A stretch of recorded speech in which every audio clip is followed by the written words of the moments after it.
The courtroom was already decided before anyone spoke. It showed in the way the antagonist leaned back in his chair, jacket unbuttoned, one ankle resting over the other knee, as if the room were a private office. It showed in the polished shoes of the attorneys seated beside him, their folders arranged in perfect stacks, tabs flagged like small victories already claimed. It showed in the murmurs that fell quiet when he entered, not out of respect, but expectation. Elias Crown had built his reputation on inevitability. When he sued, people settled. When he accused, people folded. When he smiled, outcomes bent. He was not loud. He did not need to be. His power lived in documents filed months earlier, in clauses buried where only his lawyers knew to look, in the confidence that came from knowing the rules had been written by people like him, for people like him.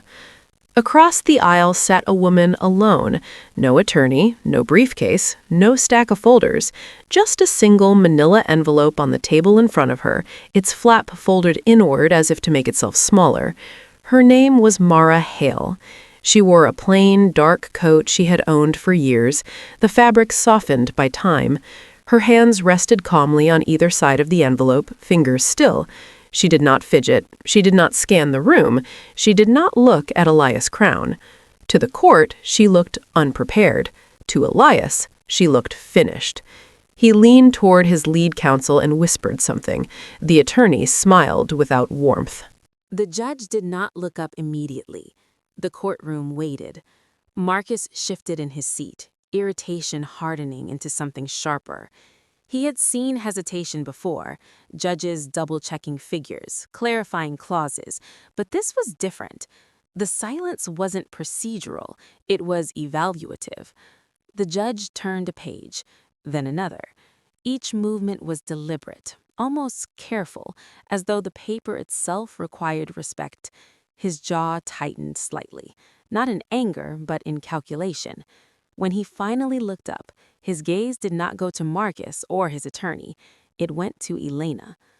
"Mrs. Hale," the judge said slowly, "where did you obtain this?" Elena did not sit. She stood straight, hands folded in front of her, voice even. "It has always been mine, Your Honor." Marcus let out a dry laugh. "Your Honor, with respect, this is a divorce proceeding and not a history lesson." The judge raised one finger. Marcus stopped speaking. That alone sent a ripple through the room. Marcus had built his life on momentum, on talking faster, louder, longer than anyone else. Being silenced with a gesture felt unfamiliar, uncomfortable. The judge adjusted his glasses again. "This document predates the marriage by 6 years," he said, "and it names an entity that has not been disclosed in any filing before this court." Marcus's attorney leaned forward, brows knitting. "Your Honor, if there's an undisclosed asset—" "It is not an asset," the judge replied, voice cool. "It is a structure." The word landed heavily. Elena remained still. The judge continued. "Specifically, a private trust, established offshore, yes, but with domestic controlling authority retained by a single beneficiary." Marcus's smile faltered. His attorney turned toward him, whispering urgently. Marcus shook his head once, dismissive. He had trusts. Everyone at his level did. This meant nothing. Until the judge spoke the name. Not loudly, not dramatically, just clearly. The name moved through the room like a pressure change, subtle but absolute. Several attorneys in the gallery stiffened. A clerk looked up, startled. Even the bailiff straightened unconsciously. Marcus didn't recognize the reaction at first. Then he saw his attorney's face drain of color.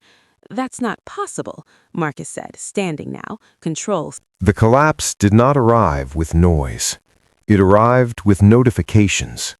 Accounts flagged, transfers halted, authorizations revoked. The systems Julian trusted more than people began rejecting him without explanation. By the time his phone stopped vibrating, he already understood what that silence meant. Evelyn had not taken anything. She had reclaimed it. Within 48 hours, auditors requested records Julian could not immediately produce. The structures he had layered for efficiency now demanded transparency. Each shortcut he had taken revealed another thread that led back to him. The investigation widened, not because of Evelyn's actions, but because of Julian's past choices. Deferred filings, aggressive valuations, internal memos written with the confidence that no one would ever read them aloud.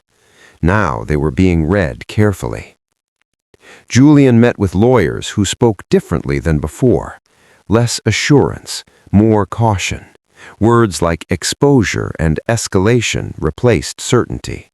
He tried to negotiate time. Time, he learned, was no longer his. When the formal notice arrived, it was brief. Assets frozen pending review. Travel restricted.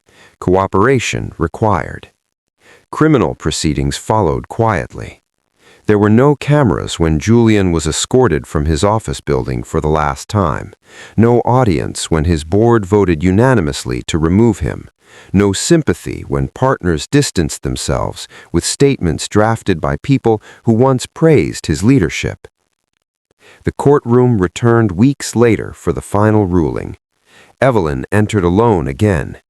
This time, the room felt different. The judge's tone was measured, unhurried. The findings were clear. The trust was valid. The concealment was documented. The attempt to erase it through marital dissolution had failed. Full control was restored. Julian did not look at Evelyn. He stared at the table in front of him, hands folded tightly, posture diminished. The man who once filled rooms now occupied as little space as possible. The judge concluded without flourish. "This court recognizes the integrity of preparation," he said, "and the consequences of arrogance." Evelyn stood. She did not smile. She did not speak. She collected her briefcase and turned toward the exit. Julian finally looked up. She met his eyes only briefly, not with triumph, with distance. Outside, the light was clean and ordinary. People moved past the courthouse, unaware that something final had ended inside. Evelyn paused on the steps, breathing evenly, feeling the weight she had carried for years finally lift. She walked away with what she had always owned. The lesson remained behind. Power that depends on silence misunderstands it. Silence is not absence. It is patience. And patience, when prepared, owns. Yes, Your Honor. And Crown Holdings East is owned by a parent company, the attorney said quickly. The judge's eyes lifted, which was never disclosed to the beneficiary. Silence. Rebecca Lynn stood now. The parent company, she said, was created 3 weeks before the first agreement Miss Hale signed. Its sole purpose was to obscure beneficial control. She placed a document on the bench. This shows internal correspondence acknowledging that disclosure would complicate consent. Elias stood abruptly. This is outrageous. The judge did not look at him. Mr. Crown, he said, you will remain seated. Elias remained standing. The judge turned slowly then, eyes finally meeting his. Sit, he repeated. Elias sat. The judge exhaled once, controlled.